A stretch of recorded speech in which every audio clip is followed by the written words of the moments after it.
నేనేదో నీకు హెల్ప్ చేద్దామని వస్తే హీరోలా బిహేవ్ చేస్తున్నావే.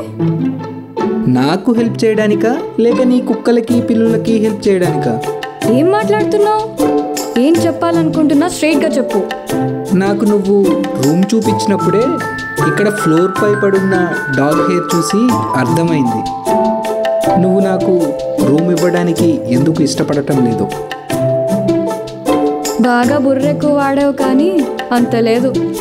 అరే టెన్షన్ తీసుకోకు, నీ సీక్రెట్ నా దగ్గర సేఫ్గా ఉంటుంది. ఇంకో విషయం, అవి కూడా నాతో రూమ్లో ఉండొచ్చు, ఎవరికి తెలియనివ్వను. మీ డాడీకి అద్దె దొరుకుతుంది, నీ పెట్స్కి ఇల్లు ఉంటుంది. ఆలోచించు, నేను రేపు వెళ్ళిపోతే ఎవరో అద్దెకి వచ్చి వాళ్ళకి పెట్స్ అంటే నచ్చకపోతే అప్పుడేం చేస్తావు? చాలా పెద్ద ప్రాబ్లం అవుతుంది. నాకైతే పెట్స్తో ఎలాంటి ప్రాబ్లం లేదనుకో. ఒప్పుకుంటా, నువ్వు చూసింది నా పెట్సే, కానీ అవి నీతో ఉండొచ్చా లేదా అనేది నేను ఆలోచించుకోవాలి.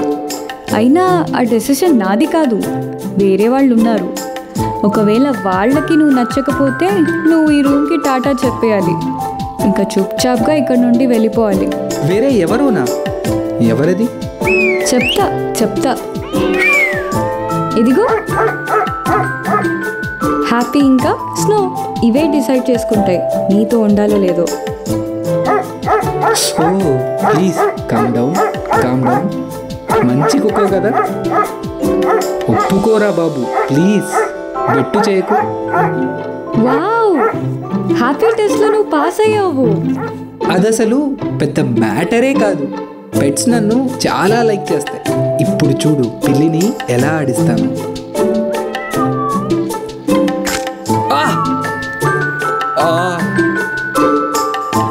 ఇష్టమైన వాళ్ళని అది అలాగే గీరుతుంది. చాలా గొప్ప పద్ధతి. Thank you so much Kabir, నువ్వు నాకున్న చాలా పెద్ద ప్రాబ్లమ్ సాల్వ్ చేసావు. నీకు ఎప్పుడైనా ఏ హెల్ప్ అవసరం ఉన్నా నాతో చెప్పు. నీ నుంచి నాకేం హెల్ప్ కావాలో నేను ఇప్పుడే చెప్పగలను. నీకు తెలుసు కదా, నేను అరకుకి రావడం మొదటిసారి. నాకు ఇక్కడ ఎవ్వరూ తెలీదు. మరి నాకు ఈ ఊరు చూపించగలవా? సరే, రేపు వెళ్దాంలే. ఇవాళ నాకు ఒక ఇంటర్వ్యూ ఉంది. ఏం ఇంటర్వ్యూ? అది నేను జర్నలిజం చేశాను, అందులో జాబ్ ఓపెనింగ్స్ వస్తే అప్లై చేస్తుంటా. జాబ్ వస్తే నాన్నకు కూడా హెల్ప్గా ఉంటుంది కదా. సరే నేను వెళ్తాను, మరి లేట్ అవుతుంది. కబీర్గా నువ్వు సూపర్ హే.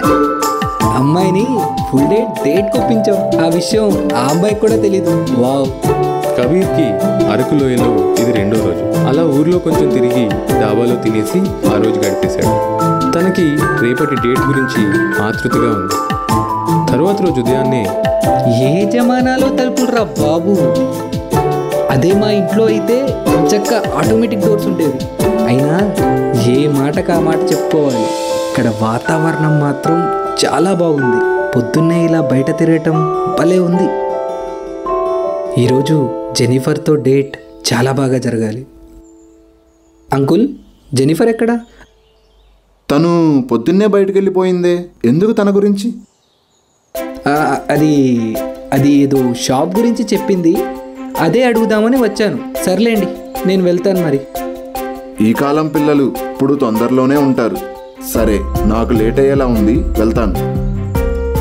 కబీర్ బయటకు వస్తూనే జెనిఫర్ పెంపుడు కుక్కైన హ్యాపీ ఏమైంది? కమ్ హియర్ హ్యాపీ, ఏమైంది? నన్ను ఎక్కడికైనా పిలుస్తున్నావా? పరిగెట్టుకుంటూ వచ్చు. హ్యాపీ కబీర్ని దూరంగా ఉన్న ఒక చాయ్ దుకాణానికి తీసుకెళ్ళింది. అక్కడ జెనిఫర్ వాళ్ళ గురించి వెయిట్ చేస్తాం. చాలా రెడీ అయి వచ్చినట్టున్నావు. నీకేమనిపించింది? ఆ పాత షర్ట్ వేసుకొని పిచ్చిగా వస్తా అనుకున్నావా? నువ్వు కూడా తక్కువేం రెడీ అవ్వలేదు. మీరు చెప్తున్నంత పేదవాళ్ళేం కాదనుకుంటా. డైలాగ్స్ బాగానే కొడుతున్నావు. హ్యాపీ, స్నో, మీరింటికి వెళ్ళండి. జెనిఫర్ అలా చెప్పగానే అవి చాలా బుద్ధిగా ఇంటికి బయలుదేరాయి. ఒకటైతే మాత్రం ఒప్పుకోవాలి, నువ్వు చాలా స్ట్రిక్ట్ టీచర్వి. హిట్లర్ లాగా ఆర్డర్స్ బాగా వేస్తున్నావు. హిట్లర్ అన్నావు కదా నన్ను, ఈ మాట గుర్తుపెట్టుకుంటా, నువ్వు దొరక్కపోవు. అలా మాట్లాడుకుంటూ ముందుకు వెళ్తూ ఉన్నారు. అదిగో చూడు, పోస్టర్ షాప్.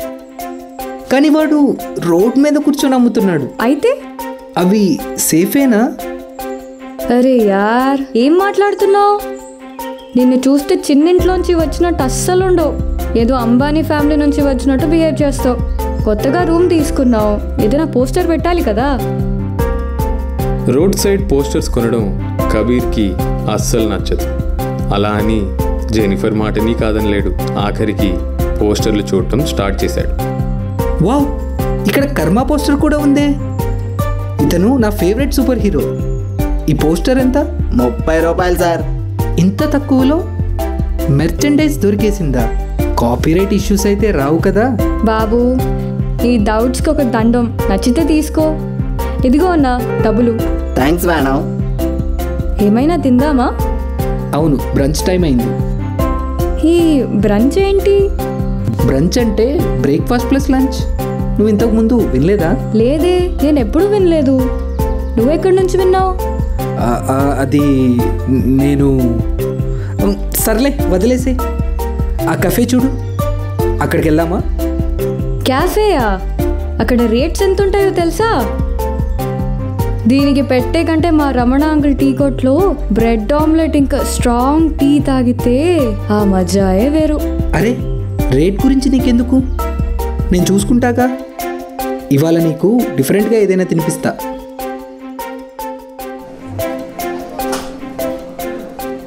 కబీర్, ఇదేదో నువ్వు క్రోసాంట్ అంటున్నావు కదా, దీన్ని మేము అరకులో పఫ్ అంటాం తెలుసా. ఇది లోపలంతా ఖాళీగా ఉంటుంది. ఇదంతా వీళ్ళు షో ఆఫ్ చేయడానికే. ఇంకా ఈ కాఫీ 200 రూపీసా? మా రమణ అంకుల్ కొట్లో అల్లం టీ కంటే ఏమీ గొప్పగా లేదు. జెనిఫర్, నువ్వు అప్పుడప్పుడు కంజూస్గా చేస్తున్నావు. అబ్బా అలా కాదు. సరే బెట్ వేసుకుందామా 500కి? మా అంకుల్ కొట్లో చాయ్ తాగి చెప్పు, రెండిట్లో ఏది నచ్చిందో. సరే బెట్. కానీ ఇప్పుడైతే ఆరాంగా తినిది. ఇంతకీ నెక్స్ట్ ఏం చూపిస్తున్నావు నాకు? ఇక్కడ కటికీ ఫాల్స్ అని చాలా ఫేమస్. అది చూపిస్తా పదా. అక్కడికి టూరిస్టులు చాలా చోట్ల నుండి వస్తారు. ఓకే టూరిస్ట్ గైడ్ గారు, మనం అక్కడికి ఎలా వెళ్ళాలో కొంచెం చెప్తారా? మామూలుగా అయితే టాక్సీలో వెళ్ళొచ్చు, కానీ నాకు ఒక ఐడియా వచ్చింది. మళ్ళీ ఏదో కంజూస్ ఐడియా అయినా? నువ్వు అరకు బస్ మీద వేలాడుతూ వచ్చావు కదా, మరి అదేంటి? నోరు మూసుకుని నేను చెప్పేది విను. అంకుల్ ఆపండి. వావ్, టూ మచ్ కదా. అసలు ఎంతమంది అంకుల్స్ నీకు? నాన్న ట్రాన్స్పోర్ట్లో ఉండడం వల్ల వీళ్ళందరితో పరిచయం. ఆ వ్యాన్లో వాళ్ళు ఫాల్స్ దగ్గరికి రీచ్ అయిపోయారు. స్విమ్మింగ్ వచ్చా నీకు? ఫాల్స్ కింద స్విమ్మింగ్ చేస్తే చాలా బాగుంటుంది. ఇక్కడ చాలా చల్లగా ఉంది. స్విమ్మింగ్ గురించి ఆలోచిస్తేనే వణుకు పుడుతోంది. నీకు చలి అస్సలు అలవాట్లేదనుకుంటా. తెలుసా, మనం అరకు నుంచి 15 కిలోమీటర్స్ వచ్చేసాం. ఈ ఫాల్స్ ఉన్న ప్లేస్ని కటికీ అంటారు. ఇంకో ఇంట్రెస్టింగ్ విషయం చెప్పనా? ఇక్కడ నుండి బొర్రా కేవ్స్ 4 కిలోమీటర్స్ మాత్రమే. 4 కిలోమీటర్సా? అంటే ఇంకా 4 కిలోమీటర్లు నడవాలా? పేరు గురించి కాదు, నీ చలి పోగొట్టడానికి ఐడియా ఇస్తున్నాను. సరే పద, మంచి మసాలా చాయ్ తాగుదాం. అమ్మో, నా వల్ల కాదు. ఇన్ని ఛాయ్లు నేను తాగలేను. నువ్వు మళ్ళీ ఏదో కొట్టుకు తీసుకెళ్తావు. నువ్వేంటి రోజు టీ తాగడానికి 5 స్టార్ షెఫ్ని పిలిపిస్తావా? ఎక్కువ నాటకాలు చేయకు, నీకు నచ్చుతుంది పద. ఇదేం గోలరా బాబు, ఇలా ఎక్కడ పడితే అక్కడ తిని తాగితే ఆరోగ్యం ఏమవుతుందో. కప్స్ కూడా కడుగుతారో లేదో. జెనిఫర్ చూస్తేనేమో బలవంతం చేస్తుంది. తప్పదు మరి. చాయ్ తాగిన తర్వాత కొంచెం ఏమైనా బెటర్గా ఉందా? చలో ఇంకా మనం చేంజ్ చేసుకుని స్విమ్మింగ్కి వెళ్దాం. సరే, కానీ మన దగ్గర స్విమ్ సూట్ లేదు కదా. అక్కడ అద్దెకి దొరుకుతాయిలే, పర్ అవర్ ఛార్జ్ చేస్తాడు. తొందరగా వెళ్దాం పదా, సాయంత్రం 5 తర్వాత క్లోజ్ చేస్తాడు. వాళ్ళు రెంట్కి కాస్ట్యూమ్స్ తెచ్చుకున్నారు.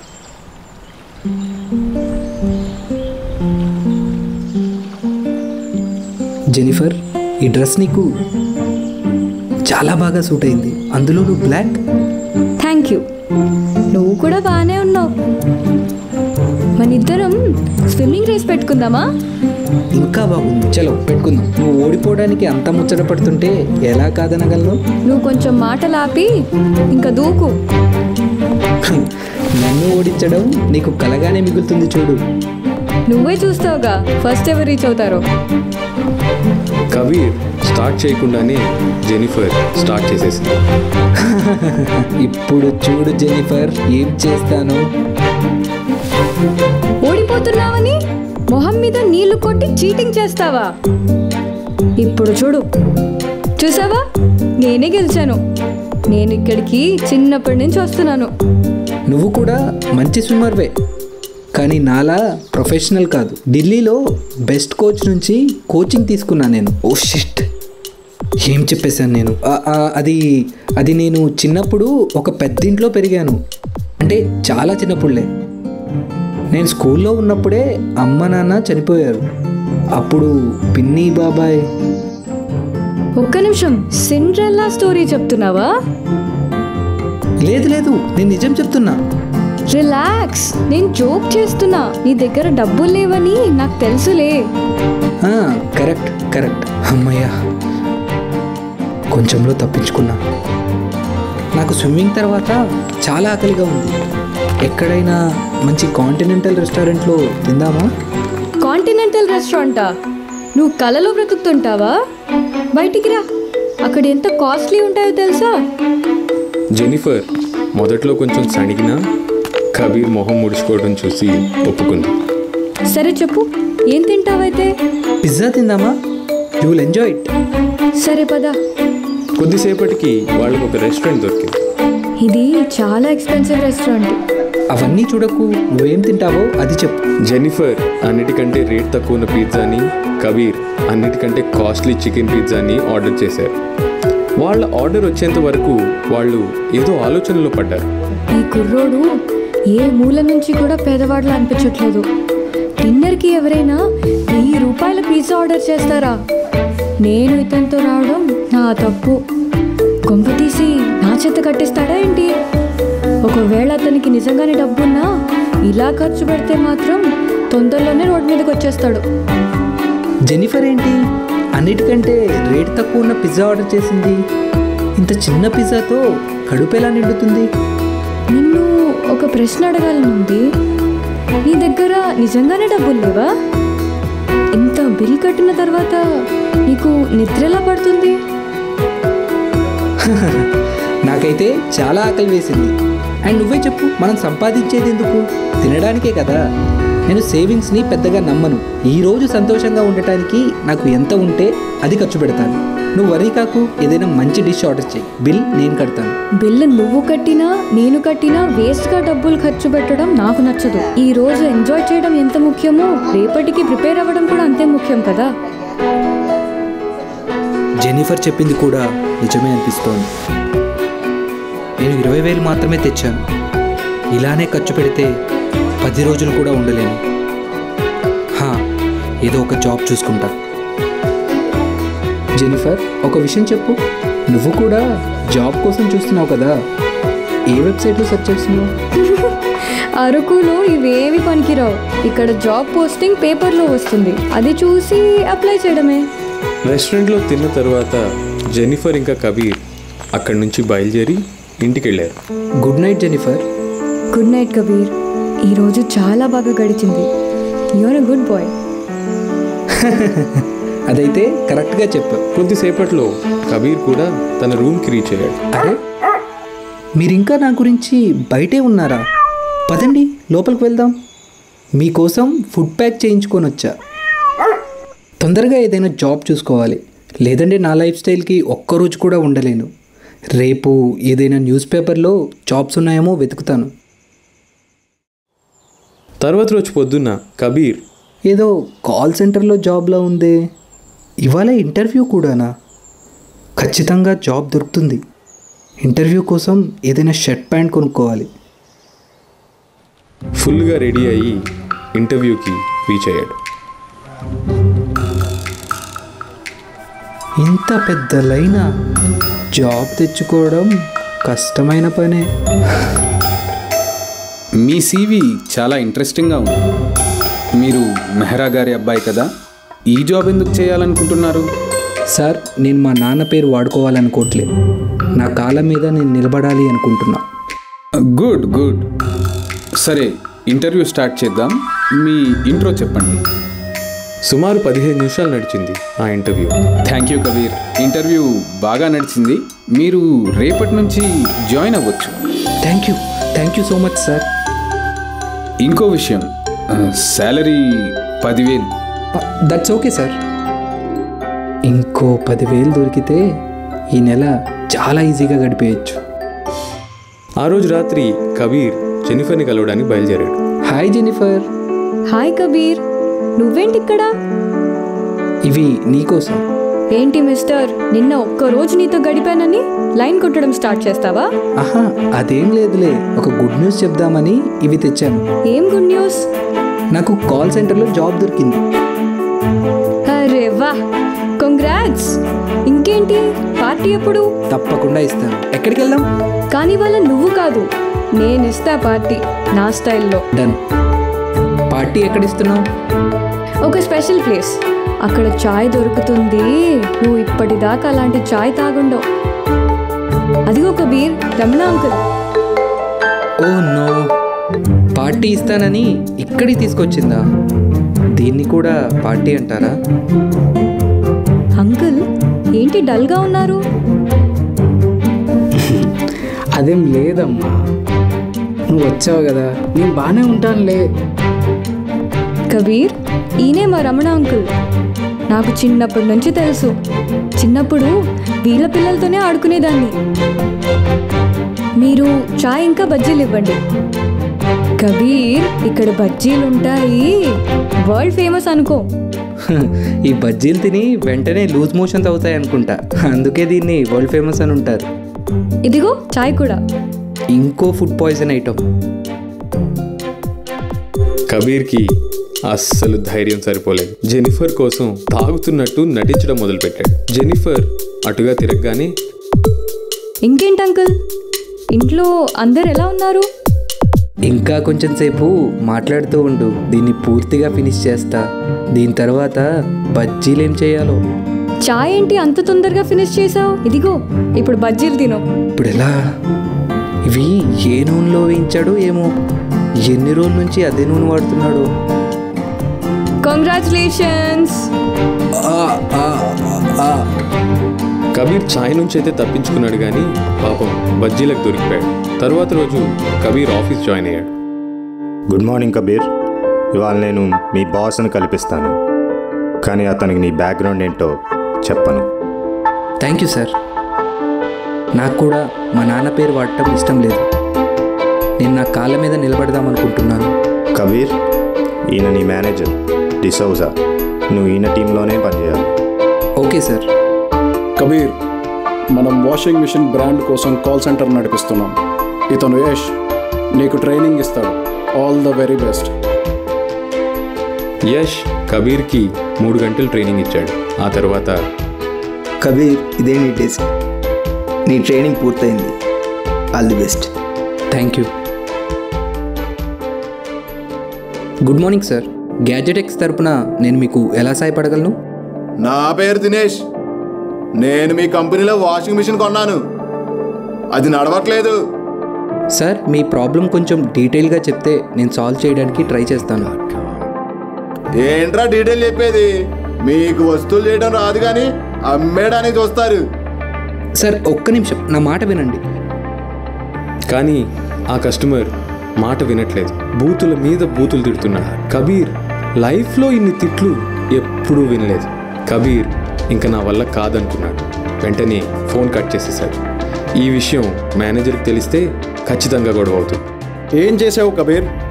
కస్టమర్ ఫోన్ కాల్ కట్ చేయకూడదని నీకు తెలియదా? ట్రైనింగ్లో కూడా చెప్పారు కదా, ఇలా అయితే ఒక్క కస్టమర్ కూడా ఉండడు. సారీ సార్, కానీ ఆ కస్టమర్ సారీ? నీ సారీ నేనేం చేసుకోను. నీ వల్ల మనకి ఆ కాంట్రాక్ట్ పోతే చూస్తూ ఉంటే ఒక్కరోజు కూడా ఇక్కడ పని చేయగలిగేలా లేవే. ఇక నన్నేం చూస్తున్నావు? ఫోన్ తీసుకో, పనిలో ఉండు. నీ అవ్వ, నువ్వు నీ కంపెనీ వాషింగ్ మిషన్లో బట్టలు ఇరుక్కున్నాయి, లాగితే చిరిగిపోవు. ఏం చేయమంటావు? నా మాట ఒకసారి వినండి సార్. కబీర్ జీవితంలో ఇది ఒక అనుకోని మలుపు. చాలా కష్టంగా కస్టమర్స్ అందరినీ హ్యాండిల్ చేసి తను ఇంటికి వస్తూ ఉన్నాడు. కానీ వర్షం ఆగలేదు. ఇంత పెద్ద వర్షమా? ఇది సీజన్ కూడా కాదే. అవును, ఇదేంటి? షిట్, ఈ నీళ్ళేంటి? అర్జెంటుగా ఆపాలి, లేదంటే రూమ్ మునిగిపోయేలా ఉంది. నా దగ్గర ఒక్క బకెటే ఉందే. ఇటు సైడ్ నుంచి స్టార్ట్ చేస్తా. వర్షం ఆగితే బాగుండు. రాత్రి అయ్యే కొద్దీ వర్షం పెరుగుతూ ఉంది. కబీర్ ఎలాగోలా ఒక ప్లేస్ చూసుకుని నిద్రపోయాడు.